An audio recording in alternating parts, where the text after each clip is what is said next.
In such a populist and reactionary time, where our walls are as high as can be, the lived experience of another group of people is something almost impossible to convey and understand, no matter how overwhelming your body of statistics might be, especially when bad optics, rhetoric, and personal triggers are so hard to overcome. I am painfully aware that this video will likely be hated by the majority of people who watch it. That being said, it is my belief that men, women, and trans people of all kinds are suffering as a result of rigid, systemically perpetuated gender roles, and that the lenses of patriarchy and gynocentrism are not by themselves capable of enabling us to resolve all of these issues facing the genders in present day. Please be assured that this is not an anti-feminist takedown video, nor will I be denouncing the human rights of men. I am not here to shut down the conversations surrounding gender equality. I've written this script in an honest attempt to improve our activism by first dissecting patriarchy theory and gynocentrism and explaining the methodological flaws therein inhibiting the pursuit of gender equality. Afterwards, I shall provide a practical solution to the problems I've exposed, rather than simply creating dead air while contributing nothing. So without further ado, let's talk about patriarchy. Central to contemporary feminist thought is the lens of patriarchy theory, which has been iterated upon for centuries by leftist and feminist thinkers, and to great effect.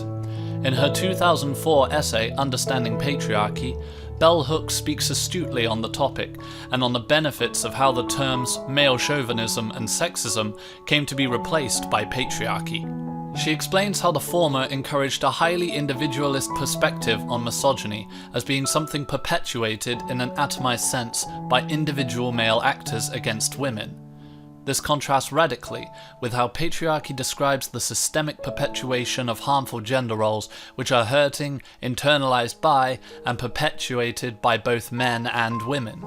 Additionally, Bell Hooks is a prolific advocate of intersectionality, relating to Marxist theories of oppression, and famously encourages other feminists to understand how the experience of being a woman is often interwoven with and affected by the experience of also being black or lower class or homosexual.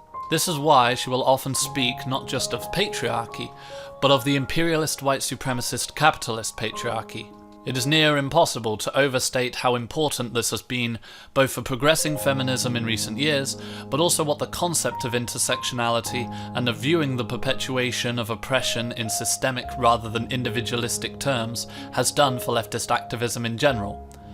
That being said, I believe the way in which we view patriarchy within the Marxist terms of oppressor and the oppressed has over time come to be a problem, because presently, many points of protest are on a highly complicated level, wherein male issues are utterly inextricable from those of women.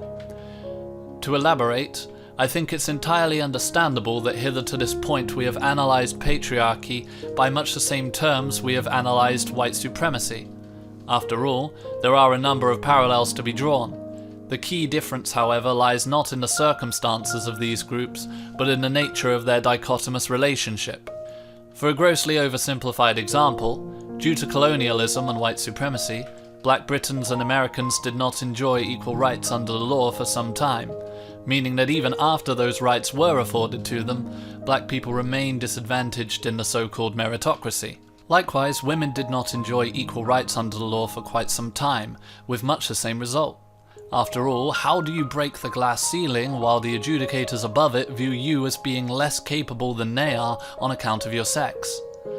The crux lies in the systemic reasoning behind these affairs, because while the relationship between white and black people is undoubtedly one between oppressor and the oppressed, women are considered to be the flip side of the coin from men. They are married men's better half. Their role is considered to be that of fulfilling a vital part of the nuclear family. Modern gender roles at their most pronounced describe men and women acting together as allegedly equal counterparts to one another. Meanwhile, white supremacy at its most pronounced either describes white and black people coexisting only as master and slave, or black people being systematically eradicated from existing at all. The way in which gender roles define men against women is quite different from how white supremacy defines white people against black people. Gender roles say, the man goes to work while the woman works at home, because both roles need fulfilling to maintain a prosperous house. They say, the woman is emotional so that she can cuddle the children when they're hurt and soothe their tears by cooing with her soft voice. In contrast, the man is stoic so that he can take on the outside world and provide for his family. He is stern so that his boy can learn to man up and be ready to do the same himself. The naked proponents of rigid gender roles almost unanimously describe them in this way, from the trad wives to Christians to fascists, and quite importantly, the media we've learned from throughout our entire lives. The relationship between men and women under these gender roles is not one of the oppressor and the oppressed, but rather one of two binary sexes, trapped forever on either side of a never-ending series of scales, all forever motionless at a 45-degree angle, which is frankly boring for everybody. Each scale represents a different question on how the sexes ought to live, and to which men and women must always answer as polar opposites, so that between them there is a sense of balance. The result is that both sides are oppressed, because that 1950s suburban nuclear dream was never anything but a lie. This is something I call myoga, or mutual yet opposite gender repression. White supremacists defining white people against black people is radically different from myoga. They say, white people build civilizations, while black people chuck spears. White music is cultured and genius, while black music is vulgar and primitive. White people are hard-working and compassionate, while black people are lazy and criminal. Following white supremacy to its logical conclusion does not result in some intended partnership, however flawed, as it does with men and women. White supremacy is not a set of scales representing how to be a person of value, but rather a set of scales discerning who are the people of value. Hopefully I've won you over on the distinction, but why is that difference even important when feminism has already achieved so much through the lens of patriarchy? My argument would be that many of the issues tackled formerly, and even some being fought over today, are absolutely issues of patriarchy, a criticism of the oppressor by the oppressed. Women were not equal but opposite when they couldn't vote. That was patriarchy. Women were not equal but opposite when denied an education, an abortion, equal chance of employment, and a job safe from sexual harassment by men using their established power of class and position. Those are issues of patriarchy, of the oppressor and the oppressed. They are women's issues and should be handled as such. That being said, many other issues we are tackling at present, such as our gendered handling of rape, domestic violence, child rearing, perceived emotional capacity, and perceived intellectual capacity, likewise present with forms of the privileged benefiting at the expense of the marginalized, if observed in a sex-segregated manner. The distinction, however, is that these issues are not themselves one-sided or sex-segregated. Instead, they are points of mutual yet opposite gender repression, suffered differently by men and women as a result of their opposite and oppressive gender roles. For this reason, attempting to tackle these issues from a one-sided perspective inevitably causes people of the so-called opposing side to feel attacked, because their lived experiences and their suffering stemming from the same injustice are being marginalized in a way that is systemically complicit with the root of their own oppression, even though you are still attacking a symptom of how you both suffer. As a result, there is conflict rather than resolution. For an example of this, think about the family court system. MRAs decry how men are treated less favourably in battles for child custody, and view feminism's hostility towards them as an endorsement of men's gender roles which denounce them as being incapable parents. The feminists likewise view this framing by MRAs as being misogynistic, as it ignores the fact that this circumstance is also founded in how society's gender roles hold women to be the rightful caregivers, a perception that feeds into other ways in which women are systemically penalised. It is of course true that patriarchy, ever since the term foresaw popular usage, has acknowledged the fact that men suffer under patriarchy, but this was only ever done within the framework of the oppressor and the oppressed, to the same extent that Marx expressed how even the bourgeois suffer because of capitalism. Bell Hooks, for one, is incredibly compassionate towards men, and spends almost half of her essay on understanding patriarchy, decrying separatists and misandry, while indicating the plights of men under patriarchy.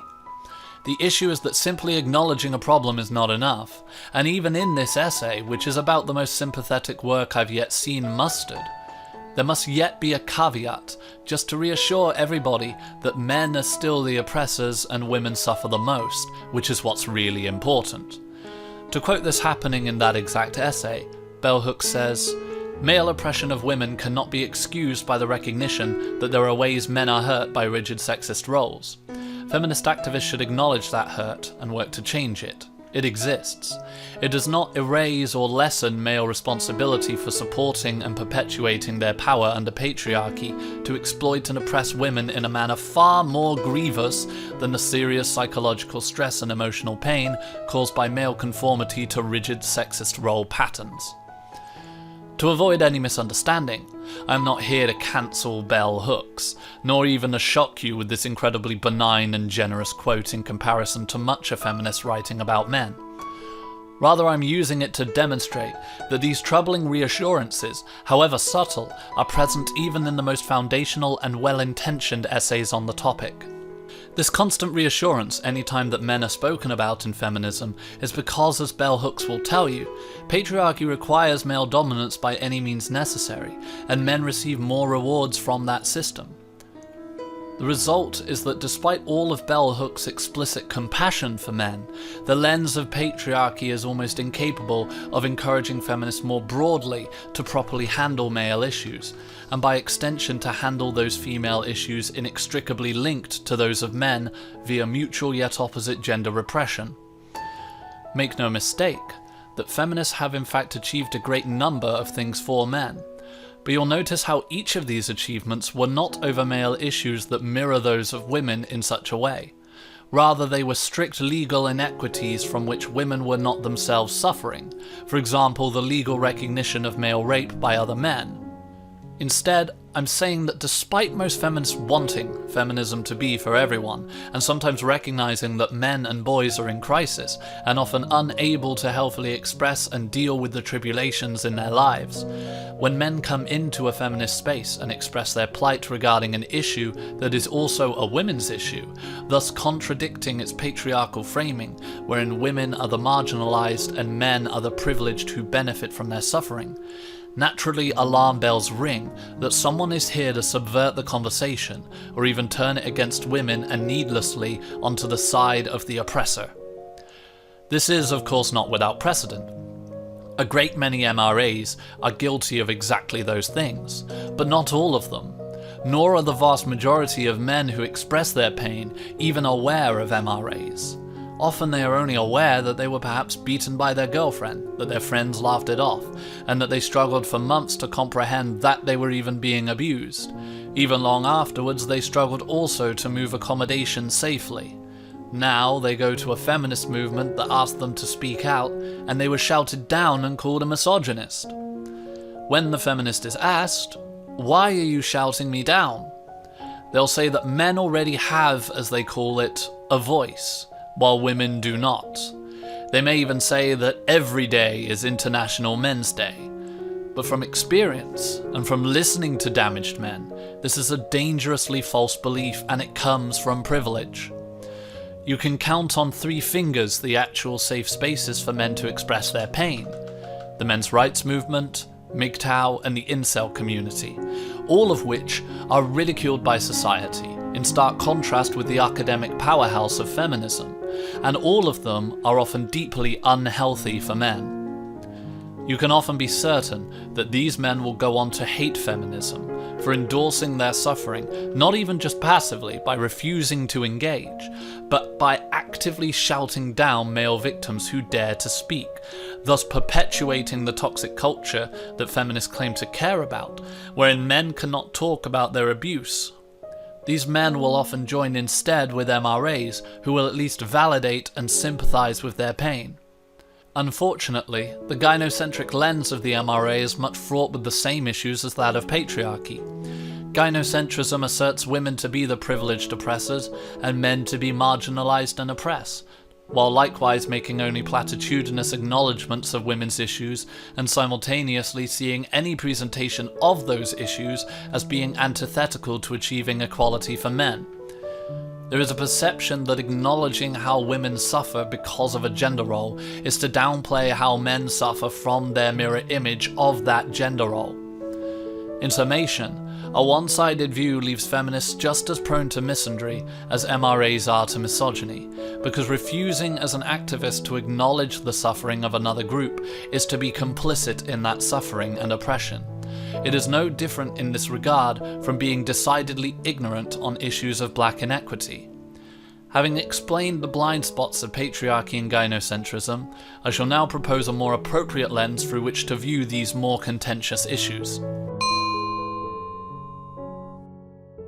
Before moving any further, I must acknowledge that most MRAs watching are fuming because they don't believe that women suffer as a result of their gender roles, just as most feminists watching likely don't believe that men suffer systemically by any measure, thus rendering everything I've said invalid.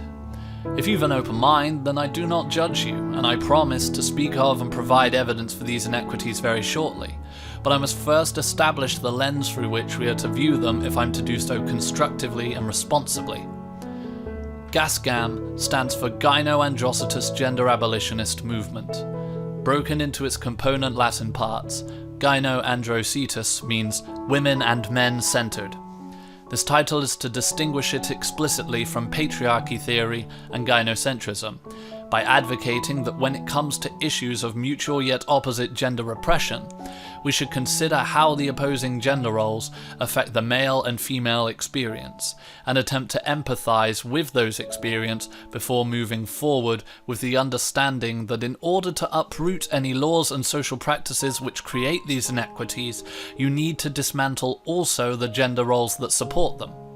I should specify here and now that GasGam is absolutely a trans-inclusive movement, as the trans experience with gender depression will largely intersect with the sex that most of the world perceives you to be. Trans rights are often gendered issues, and I want to see those issues be alleviated. I'm now going to demonstrate a Gynoandrositus gender abolitionist analysis for the vast and complex issue of domestic abuse or intimate partner violence, to demonstrate what the lens is capable of seeing. Afterwards, I will explain exactly how this was accomplished.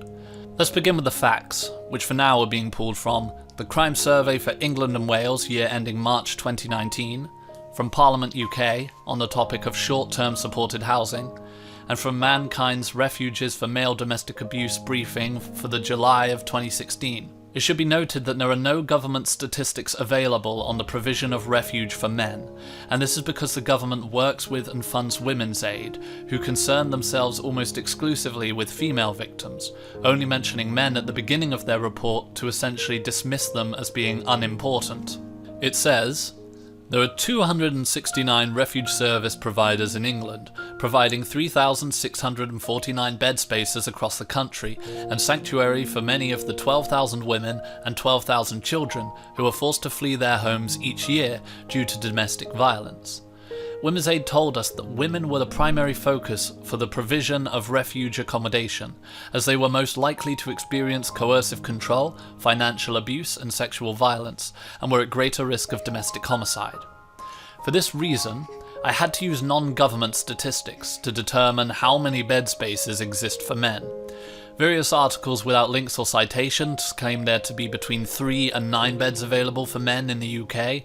However, the charity Mankind, who concern themselves with supporting male victims of domestic violence, claim that there are 19 organisations offering refuge or safe house provision for male victims in the UK, a total of 78 spaces.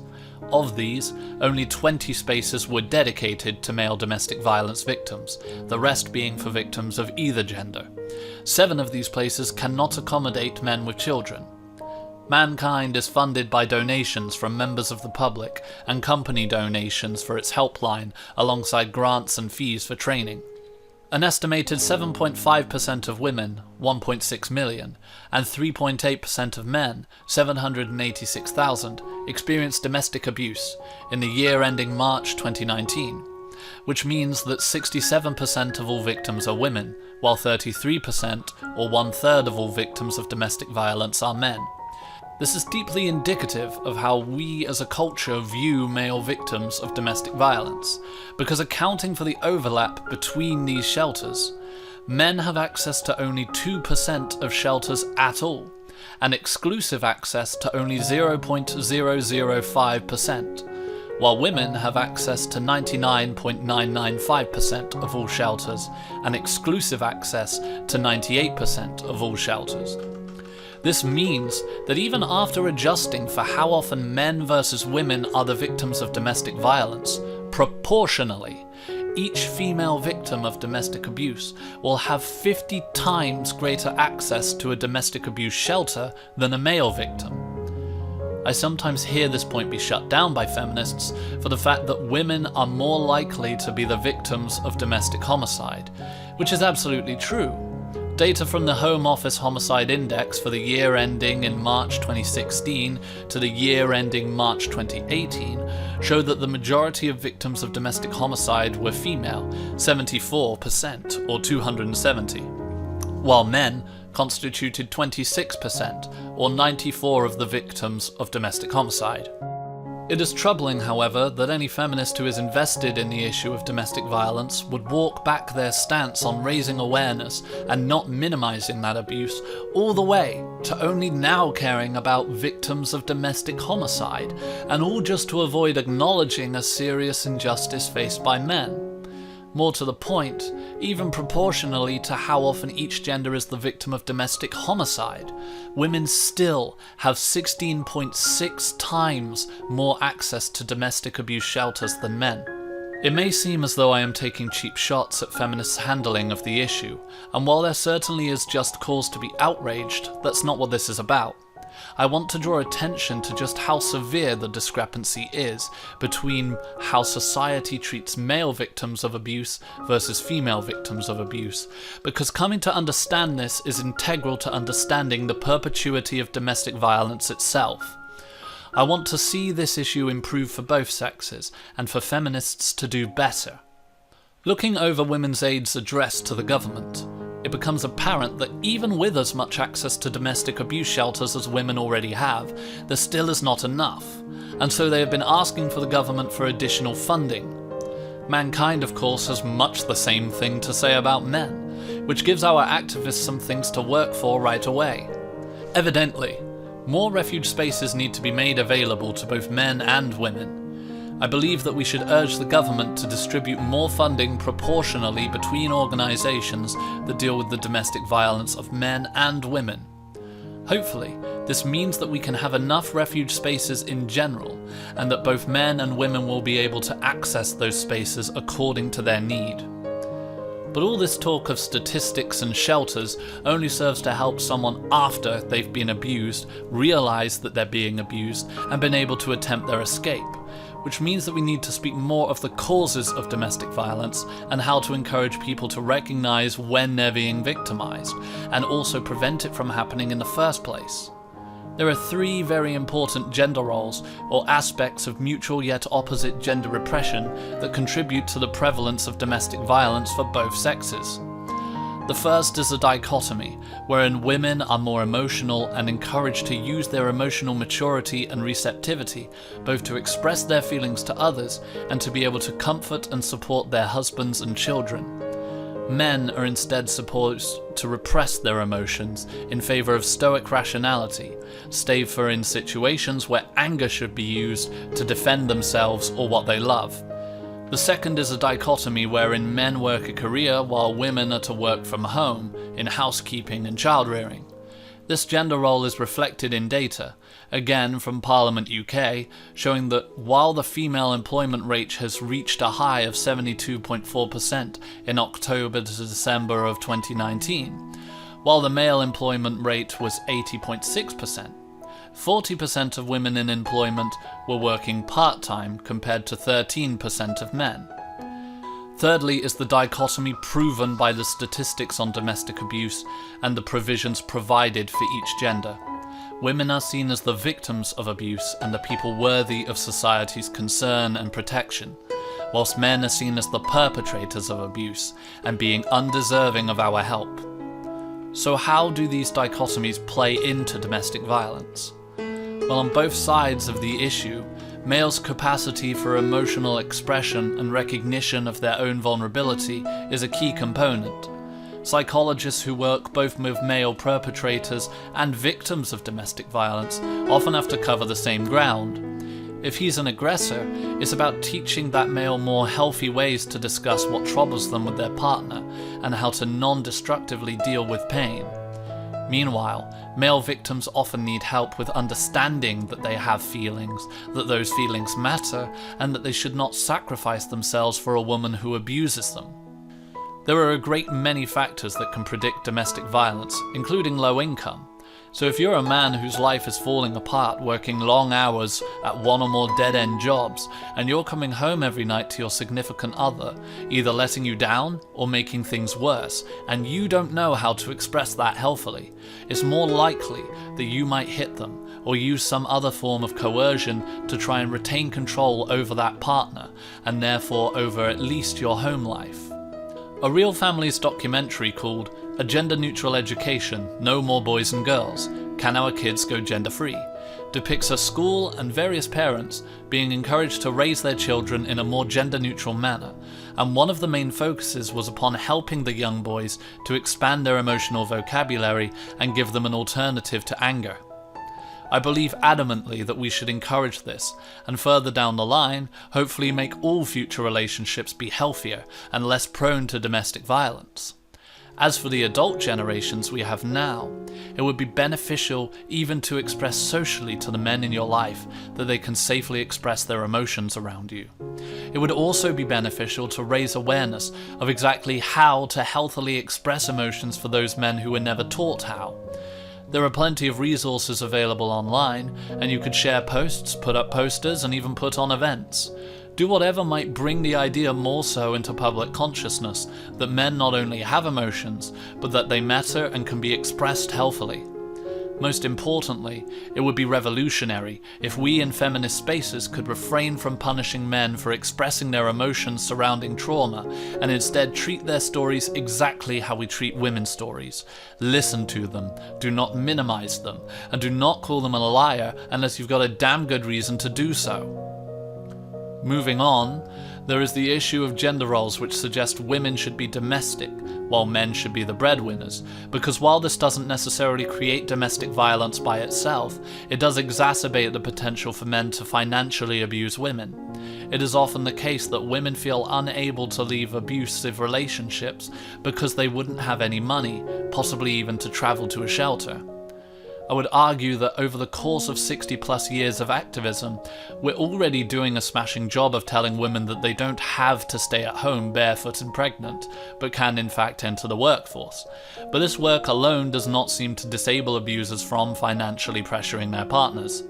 I would encourage, like before, that we allocate more government funding to charities and shelters that help with domestic abuse, and that those charities should be able to provide a financial safety net to those unable to support themselves if they were to leave, as well as shelter to those with nowhere to go or no means of procuring rent.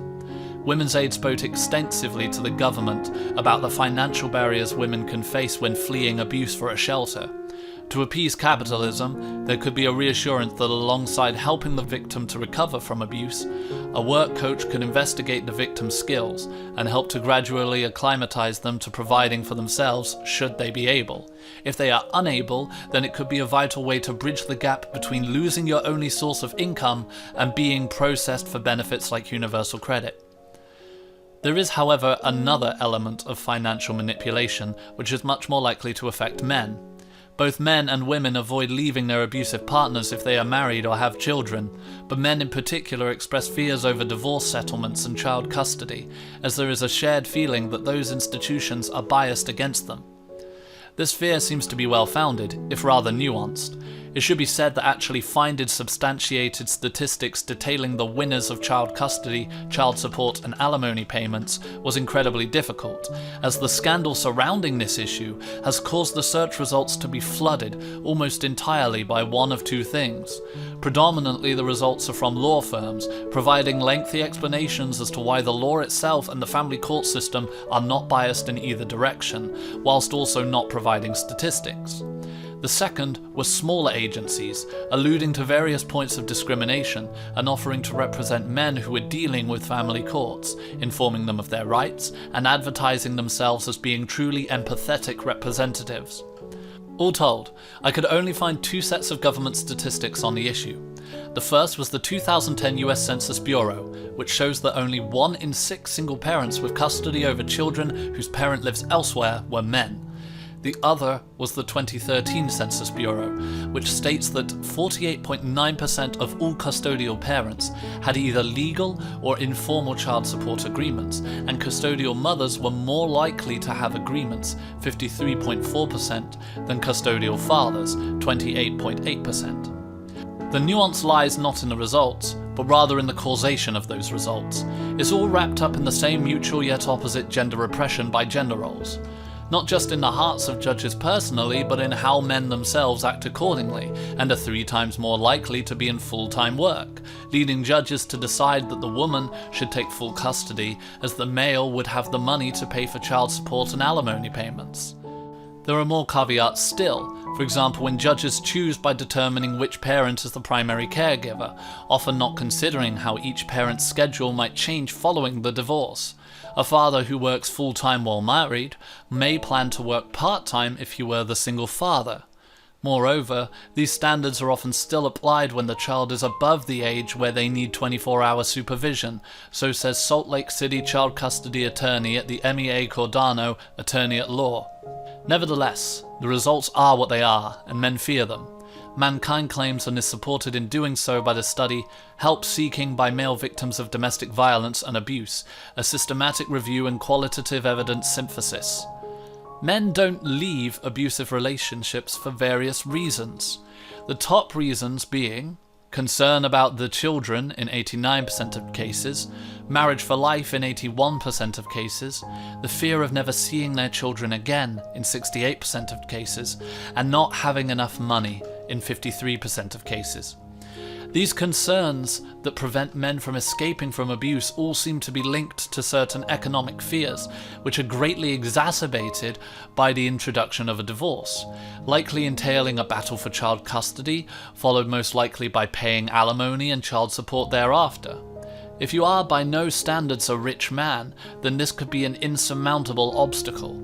For this reason, I advocate likewise for an economic safety net to be provided for male victims of abuse, and that more beds need to be made available to men.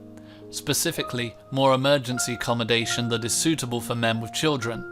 I would advocate also that people below a certain earnings bracket ought to have their child support and alimony payments be covered by the state, so that lower class men who flee abusive marriages needn't fear being forever more economically crippled in the process, whilst also ensuring that women also don't feel economically pressured into abuse by the retraction of necessary child support and alimony. Finally, I would advocate for something like sensitivity training for judges in family courts. Training to expose certain habits in their arbitration, which are both unfounded and lean their outcomes towards forms of gender-based discrimination. It should be noted that men and women also share a number of reasons for not leaving abusers, from wanting the kids to have a stable home, to a manipulative partner threatening to kill themselves, to still loving their abuser, and even fearing that their partner might kill them if they go. Finally, Help Seeking by Male Victims of Domestic Violence and Abuse, a systematic review and qualitative evidence synthesis, looked across 12 studies spanning 11 years and found that men do not trust that the services in place would be helpful or take them seriously. These services often present themselves as being for women, and that is how they are perceived. Many even suspected that they would be mistaken for the aggressor, and those who did engage with services described being treated precisely so. An experience that I can personally vouch for. While some men find support in more intimate friend and family groups, sometimes this is obstructed again by fears of emasculation and even being laughed at. The fact that there's actually nothing to say pertaining to women in this regard is a remarkable achievement. As a society, we've come to take female victims of domestic violence much more seriously, and our government even funds the shelters that we provide for them.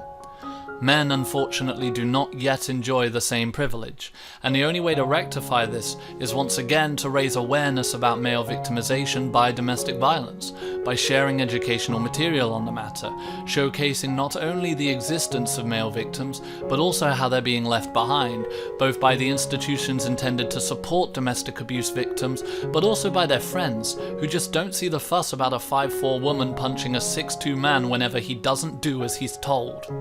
A discrepancy of 5,000% in access to shelters proportional to the rate of abuse is utterly unacceptable.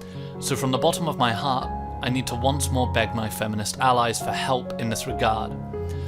Feminists hold an indisputable monopoly on our society's discourse surrounding domestic violence, and has made society take its female victims seriously. If more feminists could speak also of the men we've left behind, and about domestic violence as being held over the sexes by the abhorrent web of mortally dangerous gender roles that it is, then that contribution would go a much longer way, far quicker, than anything the rest of us could do from the ground up. Please understand that I'm not here to shut down your conversations. I only want to bolster and expand upon them. I want to see us make life better for everyone, and less people endure what I had to go through. For now, that will do as a GasGam take on domestic violence. So what did I do, and what should you do if you want to pull off something similar? Firstly, for every issue that I've presented, I've also provided a solution. They may not be perfect, and I think it's also perfectly acceptable to notice a problem and then admit that you don't know what to do about it and ask for help. The intention is to be clear about what should be understood by your statements, in order to dissuade any reactionary positions being taken from them, like blaming the feminists or blaming the men, whilst ultimately achieving nothing. Second, I supported every claim I thought people might find doubtful with evidence, and have my sources in the description. You'll also notice that whenever data was difficult to find, nuanced or imperfect, that I talked about that honestly. I think that in order to be effective as activists, we should speak candidly with each other about our ideas, follow the evidence, and then have that evidence handy for every newcomer and skeptic who needs them. Thirdly, my analysis was consistently Gynoandrositus. Whenever an issue being discussed was in fact rooted in our gender roles, I looked at how that gender role's counterpoint was affecting the opposite sex, not only to empathise with them, but to demonstrate from a gender abolitionist perspective that the existence of these forms of mutual yet opposite gender repression are in large part motivating both the systemic and the systematic causes of the symptoms we're aiming to address. Fourth, despite making criticisms of various movements for gender equality, I try to make these criticisms in the form of suggesting and arguing for a change in their practices, rather than an outright denouncing of the movement as a whole. Within reason, a GasGam analysis of a gendered issue and how it is handled should always be constructive rather than destructive, and add to the conversations rather than shutting them down. And with that, hopefully all of the ideas I've meant to communicate have been well understood. I'm not asking anybody to abandon their respective movements or exchange their labels. I merely want to provide a new lens and methodology that anyone can use, so that hopefully all of us can do a better job of fighting for gender equality. The first step towards, and the most important part of a Gynoandrositus gender abolitionist analysis, is to unironically check your privilege. Be you male, female, or anything else or in between. You don't have to approve of other movements, nor believe in everything that someone of another gender says about their lived experiences. But I would at least encourage you to listen to them, as much as you can, and ask questions without taking cheap shots. It can feel hurtful to think that you enjoy certain benefits on account of your sex, because rarely does it feel that way. You might later do some research and decide that the data does or does not substantiate their claim, but at least you'll get the chance to learn something you could never have learnt otherwise. Listening to women, interpreting situations from the perspective of what I've been told, and then doing research has taught me more about women than my independent research ever could. Likewise, people are often surprised to hear me really speak about what being born as a man has done to me. Truly, understanding someone else's lived experience is incredibly difficult, but it's also quite beautiful and immensely rewarding. This has been Mandatory Entertainment. I love you all, and hope that at least something I've said might be of use to you. Take care, all of you.